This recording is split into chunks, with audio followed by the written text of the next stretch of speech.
अभिनेते दिलीप कुमार डॉक्टर बाबासाहेब आंबेडकर यांच्याविषयी बोलताना दिग्दर्शक जब्बार पटेल यांनी डॉक्टर बाबासाहेब आंबेडकर यांच्यावरती एक चित्रपट बनवला होता। या चित्रपटाच्या म्युझिक लॉन्च वेळी अभिनेते दिलीप कुमार बाबासाहेब यांच्याविषयी म्हणाले होते की डॉक्टर आंबेडकर यांच्यावरील चित्रपट पूर्ण करणे किंवा मी असे म्हणेन की अशा एका महान व्यक्तीवरती चित्रपट बनवण्याचे धाडस करणे ज्यांनी या देशाला संविधान दिलं, जे संविधान या भूमीवरील प्रत्येक व्यक्तीचे हक्क, समानतेचे हक्क आणि त्याद्वारे सभ्यतेचे हक्क परिभाषित करते आणि या देशाला पृथ्वीवरील सुसंस्कृत लोकांच्या समुदायापैकी एक बनवते।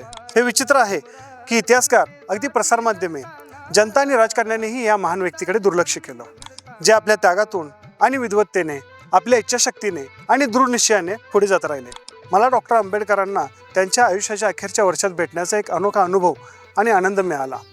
मला वाटत नाही की त्यांच्यासोबतच्या माझ्या अनुभवावर अधिक बोलण्याची गरज आहे, पण निश्चितच त्यांचे जीवन सर्व सुसंस्कृत लोकांसाठी एक तेजस्वी उदाहरण आहे। आपला देश हा असा पहिला देश होता ज्याचे संविधान प्रत्येक व्यक्तीचे हक्क परिभाषित करतो, कोणत्याही विशिष्ट गटाचे किंवा समुदायाचे नाही, तर प्रत्येक व्यक्तीचे। जेव्हा देश स्वतंत्र झाला तेव्हा आम्ही सर्वजण लहान होतो आणि आमच्या मनात डॉक्टर बाबासाहेब आंबेडकर यांच्याविषयी प्रचंड आदर होता।